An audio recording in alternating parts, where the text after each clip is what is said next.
जय हिंद साथियों, स्वागत है आप सभी का एजुकेशन के 6 में। रुक करते हैं बिहार की तरफ।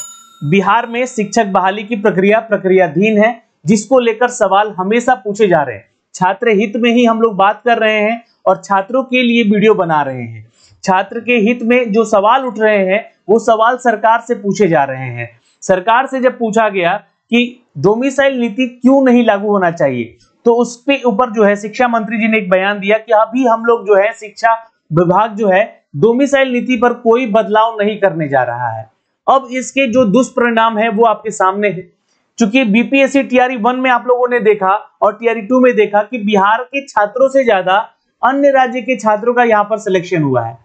अब यहाँ पे दूसरी चीज की है कि उन छात्रों का सिलेक्शन हुआ तो हुआ, बहुत सारे लोग जो है फेक डॉक्यूमेंट्स लगाकर एंट्री किए। बहुत सारे ऐसे स्टूडेंट हैं जो कि अभी भी चूंकि 10 साल से वो फेक डॉक्यूमेंट्स लगाकर ही कार्य कर रहे थे। इसकी जांच प्रक्रिया चल रही है और उन लोगों को अब बाहर किया जाएगा जो 10 साल से काम कर रहे हैं फेक डॉक्यूमेंट्स लगाकर। उनसे पैसे की वसूली भी की जाएगी। यही नहीं दोस्तों, दिव्यांग, सोचिए दिव्यांग कोटे के छात्रों का सीट आप जनरल कैटेगरी के छात्र कैसे ले सकते हैं। मतलब समझ सकते हैं यहाँ पर कितनी बड़ी धांधली हो रही है, भ्रष्टाचार हो रहा है, या फर्जीवाड़ा कह लीजिए या घोटाला कह लीजिए। ये कितना बड़ा षड्यंत्र रचा गया है बिहार के छात्रों के साथ। बिहार के छात्रों की नौकरी है तो सबसे ज्यादा बिहार के छात्रों का सिलेक्शन होना चाहिए। इस चीज को लेकर हम लोगों ने डोमिसाइल नीति लागू करने की मांग की है। इस चीज को लेकर हम लोगों ने 1 कैंडिडेट 1 रिजल्ट देने की बात की है और डॉक्यूमेंट्स वेरिफिकेशन जो है रिजल्ट से पहले लेने की बात कही है, ताकि वैसे छात्रों का एंट्री ना हो सके जो छात्र फेक डॉक्यूमेंट्स या फिर रिजल्ट ना होते हुए भी दूसरे का रिजल्ट लगाकर यहां पर अपना सिलेक्शन ले रहे हैं, और जो जेन्युइन स्टूडेंट है, जो छात्र हैं, वो नौकरी के लिए तरसता रह जा रहा है। ये सिर्फ ना तो बीपीएससी में हो रहा है बल्कि एसटीईटी परीक्षाओं में भी ऐसी चीजें हुई हैं। एसटीईटी परीक्षा ऑनलाइन के माध्यम से लिया जाता है और उन परीक्षाओं में भी धांधली हो रही है। उन परीक्षाओं में भी बहुत सारे ऐसे कैंडिडेट हैं जो कि अन्य राज्य से हैं और अन्य राज्य के होते हुए उन्होंने एग्जाम दिया अपनी कैटेगरी में, जो कि वो अपनी कैटेगरी अपने प्रदेश में वो फॉलो करते हैं।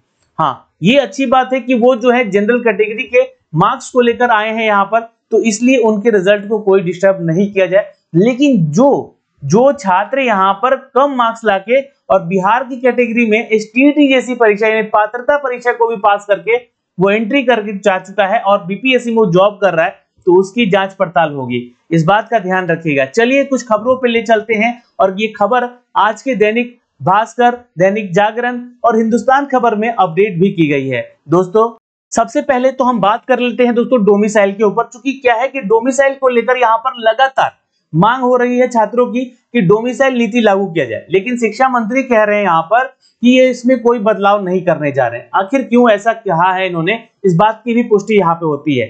शिक्षा मंत्री सुशील कुमार ने कहा है कि डोमिसाइल नीति में फिलहाल कोई बदलाव नहीं होगा और जो वित्त रहित शिक्षण संस्थान के बकाये अनुदान का भुगतान जल्द होगा। ये बुधवार को जदयू कार्यालय में मीडिया के सामने जो मुखातिब होकर यहाँ पर ये फैसला सुनाया इन्होंने। ये फैसला शायद इनको महंगा पड़ सकता है, क्योंकि देखिए बिहार में अभी विधानसभा का इलेक्शन आ रहा है और विधानसभा इलेक्शन में बिहार के छात्रों के अलावा अन्य राज्य के छात्र नहीं आएंगे यहाँ पर वोटिंग करने। इस बात का भी ध्यान रखिएगा।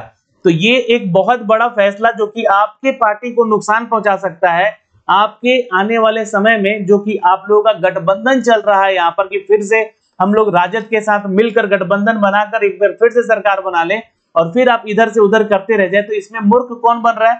तो बिहार के छात्र, बिहार के लोग मूर्ख बन रहे हैं।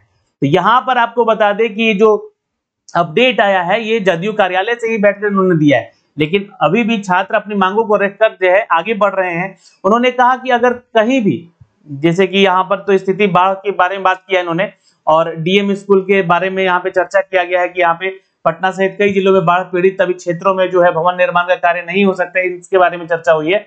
लेकिन यहाँ पर दोस्तों एक लाइन में इस बात को लिख देना कि डोमिसाइल नीति में कोई बदलाव नहीं होगा या फैसला दे देना, ये उचित नहीं है। क्योंकि डोमिसाइल अगर लागू होगा तो ज्यादा से ज्यादा बिहार के छात्रों को नौकरी मिल सकेगी। पहली चीज, यहाँ पर डोमिसाइल नीति लागू हो चुकी, जैसा हर स्टेट में लागू होता है, हर स्टेट के छात्र जो कि अपने स्टेट में एग्जाम देते हैं, और अन्य राज्य के छात्र जब वहां एग्जाम देने जाते हैं तो मात्र उनको 10% सीटों पे ही फाइट करने का मौका मिलता है। तो वही डोमिसाइल नीति लागू करने की मांग यहाँ भी की जा रही है, ताकि ज्यादा से ज्यादा बिहार के छात्रों का सिलेक्शन हो पाए, ये मांग है। अब यहाँ पर एक मांग और है कि 1 कैंडिडेट 1 रिजल्ट दिया जाए। इसके पीछे भी एक बहुत बड़ा लॉजिक है। 1 कैंडिडेट 1 रिजल्ट होने के पीछे क्या है कि अगर जो छात्र 9 से 10वीं के और 11 से 12वीं के एग्जाम में बैठता है ना, और वो 6 to 8 में भी बैठता है या 1 to 5 में भी बैठता है, तो उसके पास 4 ऑप्शन है यहाँ पर शिक्षक बनने के। अब यहाँ पे जब रिजल्ट आता है तो वो अपनी प्रायोरिटी जो है वो 11-12 को देता है, यानी कि सबसे ऊंचे वर्गों को छात्रों को पढ़ाने के लिए जाता है, या फिर मान के चलिए 9 से 10 के लिए भी पढ़ाता है, तो उसके पास फिर भी ये 2 या 3 रिजल्ट जो है एक्स्ट्रा होता है। तो इन रिजल्ट्स में इससे जो है जानकारी मांगी जाए, इस जो सिलेक्टेड टीचर होंगे उन रिजल्ट से पहले इनकी जानकारी मांग ली जाए कि आप किस वर्ग के छात्रों को पढ़ाना चाहते हैं, अगर आपका रिजल्ट होता है तो अगर ये जिसके लिए अपना फाइनल मोहर लगाते हैं तो उसके लिए यहाँ पे इनको जो है सेलेक्ट कर लिया जाए और बाकी 3 सीटों को खाली कर दिया जाए। ऐसी परिस्थिति में क्या होगी कि 1 कैंडिडेट को 1 रिजल्ट मिलेगा यहाँ पर, और 1 रिजल्ट होने के चांसेस होने से ज्यादा जो है फायदा बिहार के छात्रों को मिल पाएगा कि जो उतने नंबर लाकर भी या इक्वल नंबर लाकर भी उनका सिलेक्शन कट ऑफ के माध्यम से नहीं हो पा रहा है, तो उनका भी सिलेक्शन हो पाएगा, वो भी शिक्षक बन पाएंगे। तो ये एक फैसला जो है सरकार को लेना चाहिए। और तीसरा मांग यहाँ पर ये भी है हम लोगों का कि जो छात्र यहाँ पर डीवी होता है, डॉक्यूमेंट वेरिफिकेशन, वो रिजल्ट से पहले करवा लिया जाए, है ना। रिजल्ट से पहले होने के फायदे हैं यहाँ पर कि जो फेक डॉक्यूमेंट्स की जांच होगी वो यही हो जाएगी। यहाँ पर शिक्षा विभाग के ऊपर बर्डन नहीं पड़ेगा कि शिक्षा विभाग जो है सिलेक्शन लेने के बाद जो है आप लोगों को यहाँ से डिस्क्वालीफाई कर रहा है। बहुत सारे ऐसे छात्रों का रिजल्ट देखा गया जिनका सीटेट में 60% नहीं था, उनको बाहर किया गया, वैसे सीट खाली हो रहे हैं। बहुत सारे छात्रों का देखा गया कि एसटीईटी में क्वालिफाई नहीं है वो लोग, तो वैसे लोगों का भी सिलेक्शन बाहर किया जा रहा है। तो ऐसी परिस्थिति में यहाँ पर पहले डॉक्यूमेंट वेरिफिकेशन करा लेना चाहिए। तो इन सभी मांगों को सरकार के सामने रखना होगा, ना तो सिर्फ एक लाइन में आके बोल देना कि नीति में कोई बदलाव नहीं होगा। क्यों नहीं होगा, इसके ऊपर आप लोग जो है तथाकथित जो है यहाँ पर प्रूफ दीजिए और बताइए कि क्यों नहीं होगा ऐसे, ठीक है। अब यहाँ पर एक न्यूज और आ रहा है। अब देखिए इन्हीं सभी चीजों का जो है एक एग्जाम्पल है ये और इतिहास है ये। सक्षमता परीक्षा हुआ अभी हाल के दौरान में, फर्जी सीटेट और बीटीईटी और एसटीईटी और दिव्यांग जाति सर्टिफिकेट लगाकर 10 साल से नौकरी कर रहे हैं लोग। अब ऐसे लोगों का जो सिलेक्शन हुआ है, चलिए ये पंचायती राज विभाग या फिर नगर निकाय विभाग से जो के माध्यम से जो है नियोजन की प्रक्रिया हुई है, उनके माध्यम से शिक्षकों की बहाली की गई थी। लेकिन आप डॉक्यूमेंट्स ही फर्जी कैसे लगा देंगे? क्या इतने सालों से शिक्षा विभाग सोया हुआ था? तो अगर सोया है तो अब जाग जाइए, क्योंकि देखिए सक्षमता परीक्षा आप लेकर जब इन लोगों को बाहर कर रहे हैं तो इनके साथ तो घटना जो होगी तो होगी, लेकिन उस छात्र का सिलेक्शन डिस्क्वालिफिकेशन में बदल गया जो कि छात्र योग्य थे।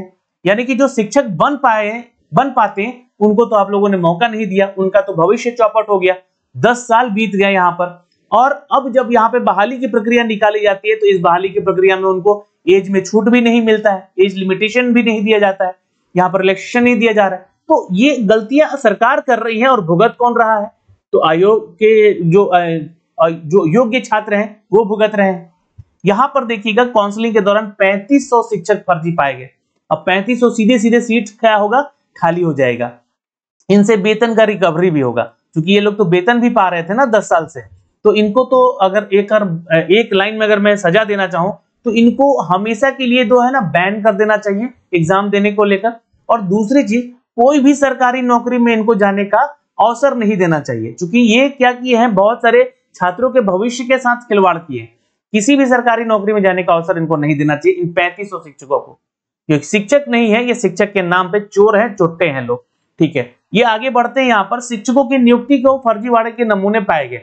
मधुबनी से जो है यहाँ पर जो है आप देख सकते हैं, फुलपरास में यहाँ पर जो है नौशाद आलम, जो कि यहाँ पर बीए की डिग्री लगाकर बीबीए की डिग्री लगाकर कक्षा 6 से 8 तक सामाजिक विज्ञान पढ़ा रहे थे। अब बीबीए की डिग्री अलाउ नहीं है 6 to 8 के लिए, तो आप कैसे वहां पर शिक्षक बने हुए थे? ये सबसे बड़ा सवाल। देखिए ये सब चीजें आप लोग को समझना पड़ेगा, नहीं तो आप लोग का जब सिलेक्शन होगा और आप लोग बोलेंगे कि कोई बताया नहीं, है ना। यहाँ पर देखिएगा तो एक गांव में यहाँ पर माध्यमिक विद्यालय में कार्यरत है संजय कुमार यादव, इनके पास बीए फार्मा का डिग्री है और ये शिक्षक बने हुए हैं 6 to 8 के लिए। यहाँ पर देखिएगा कुलाही गांव में 6 to 8 के लिए सक्षमता परीक्षा उत्तीर्ण किए रेखा की नियुक्ति 1 से 5 को यहाँ पर पढ़ाने के लिए हुई थी। और यहाँ पर देखिएगा 6 to 8 में ये सक्षमता परीक्षा दे दी है और ये पढ़ा रही थी 1 to 5 के लिए। पंडौल में अगर कन्या माध्यमिक विद्यालय की बात करें सुनीता कुमारी का, तो ये फिजिकल टीचर है और उनके पास कोई प्रमाण पत्र नहीं है। बताइए, आप फिजिकल टीचर हैं यहाँ पर और आपके पास ना तो बीपीपीएड का जो है कोई डिग्री है ना, ना ही आपने इसका कोई टीईटी एग्जाम दिया है, देन कैसे आप यहाँ पर सिलेक्शन ले लिए? इसका जवाब तो शायद विभाग को देना चाहिए इनसे पहले पूछने से। दूसरी चीज, पूर्णिया में देखिएगा तो ज्योति राजपूत, शालू देव और शशि प्रभा यादव, चंदा कुमारी, सरस्वती गुप्ता, शुभम सिंह जो हैं बिना सीटीईटी परीक्षा 60% अंक के साथ भागलपुर में कम अंक होने के बाद भी 14 शिक्षकों के खिलाफ कार्रवाई की गई है। तो ये तो खैर मामला नया है यहाँ पर, जो कि शिक्षकों की भर्ती को लेकर। यहाँ पर देखिएगा तो इन 3500 शिक्षकों में से लगभग जो गड़बड़ियां हुई है इन सभी को बाहर किया जाएगा और इनका जो है रिकवरी भी किया जाएगा।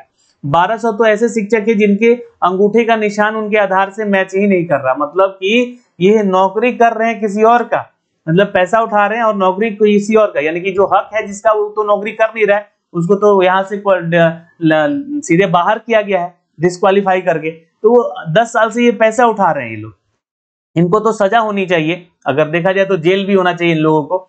और सर्टिफिकेट एक और पिता का नाम एक और माँ का नाम अलग अलग है, ये बहुत सारे ऐसे सर्टिफिकेट में पाए गए, जिसको लेकर देखिए हम लोग अभी भी मांग कर रहे हैं कि जो डॉक्यूमेंट्स वेरिफिकेशन है ना, ये डॉक्यूमेंट वेरिफिकेशन पहले हो जाना चाहिए। ये सब कुछ जो है ना रिजल्ट के बाद नहीं, क्योंकि एग्जाम अगर आप लोग ले रहे हैं तो रिजल्ट देने से पहले इनका डीवी करवा लीजिए, उस डीवी में ये सारी चीजें निकल कर आ जाएंगी। आप 10 साल से पैसा दे रहे हैं वैसे लोगों को जो कि यहाँ पर योग्य है ही नहीं, कभी शिक्षक है ही नहीं कभी, और इन लोगों से ये जो है कार्य करवाया गया। अब देखिएगा तो कैसे पकड़े गए फर्जी शिक्षक, तो मार्कशीट जांच के दौरान, अच्छा ये मार्कशीट जो जांच होगी ना, आपको बता दें कि हमेशा आपको चलता रहेगा, कभी भी आप पकड़े जा सकते हैं। देख रहे हैं सक्षमता परीक्षा के दौरान इनको पकड़ा गया, आधार कार्ड फिंगरप्रिंट ही मैच नहीं हुआ, एक ही शिक्षक 2 जगह कार्यरत है, मतलब कि आप इस गांव में भी पढ़ा रहे हैं दूसरे गांव में भी पढ़ा रहे हैं। सीटेट, बीटेट और एसटीईटी दिव्यांग जाति सर्टिफिकेट की जांच के दौरान, अब देखिए जो पीएच कैटेगरी के छात्र हैं उनकी सीटों पे जो है लोग सर्टिफिकेट बनवा के, मतलब वो दिव्यांग है नहीं पर दिव्यांग का हक मार के बैठे हुए, वो दिव्यांग कहाँ जाएगा? जो शिक्षक है जो पढ़ाई किया है वो रोड पे बैठ के भीख मांगेगा कि आप उनके जगह पर जाकर यहाँ पर नौकरी कर रहे हैं?